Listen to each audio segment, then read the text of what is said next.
Don't play it at home alone at night. I think it's all about the zombies, I'm sorry to say. This is the end of the world. This is a zombie apocalypse.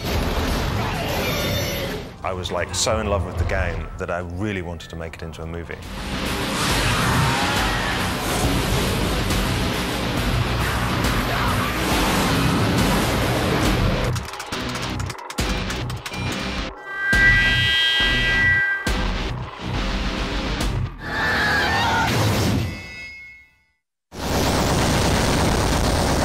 Video games offer a real experience of being in a situation that doesn't exist in any other medium.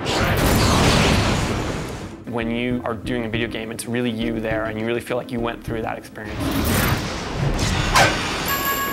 Video games give fans an opportunity to be part of the story, and obviously it's interactive, and it's much longer. You can be part of a much longer narrative.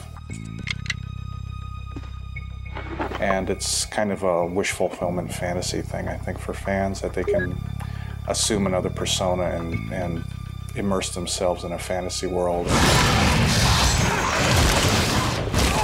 As gaming has become more sophisticated, and as gaming platforms have become more sophisticated, the games have evolved from being simply puzzles or shooters or fighting things into stories and to immersive worlds. Okay, let me handle this.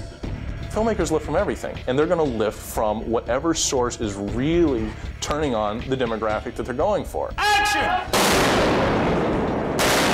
The first to use video game technology is pretty obvious. It's Tron. I mean, it's really well known, and it's a complete cult film in our industry. Everyone that I work with loves Tron. Tron, I think, was completely playing off the idea of what you could do technically with video games, and also was the first idea where they said, we're going to make a movie and we're going to tie it in with video games, and they did that very effectively. I made a movie called Mortal Kombat, and after that film opened at #1 in America, I got offered a lot of other adaptations of video games. People in the video game business really like Mortal Kombat because it was probably the first movie that took a video game and made it, really made it happen on the screen.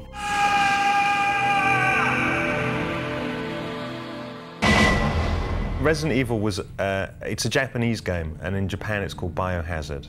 It's hugely successful. It's sold, I think, it's something like 16, 17 million copies. And there are 5 separate Resident Evil games now.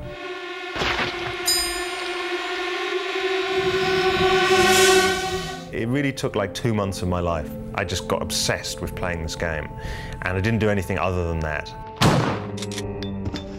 The thing about Resident Evil that makes it suitable for a feature film is that it is unpredictable.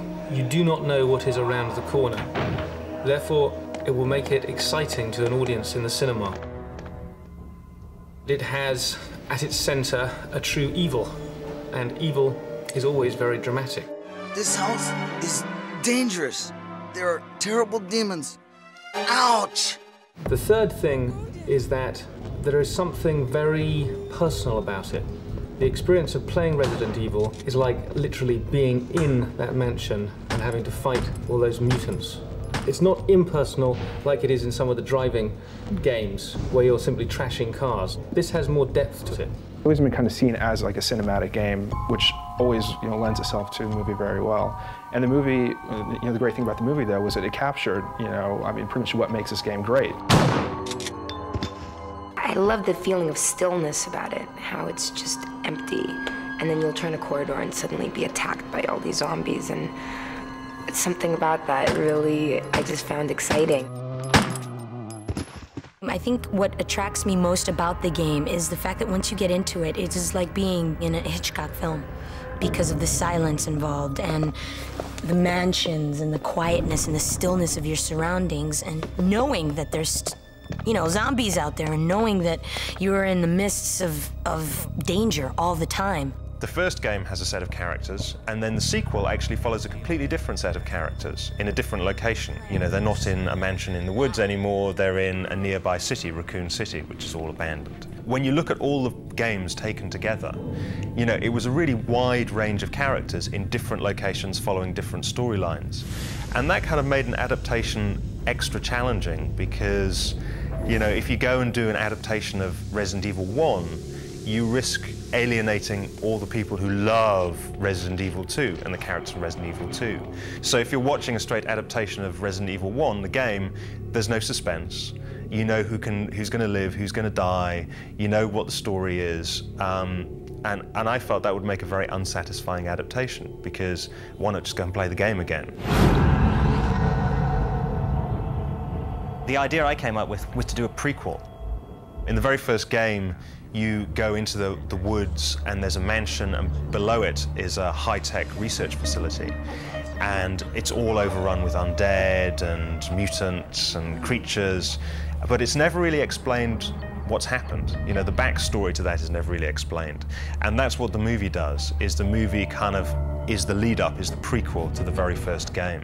The T-virus escaped into the air conditioning system, and an uncontrolled pattern of infection began.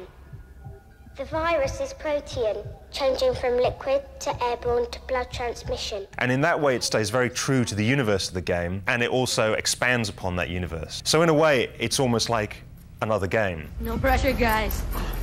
You require the 4-digit access code. I can give you the code, but first you must do something for me.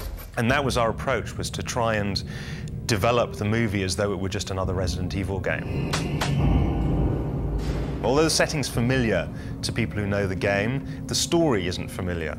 So whether you're a gamer or a non-gamer, you're starting from the same level. You don't know what the hell's going on.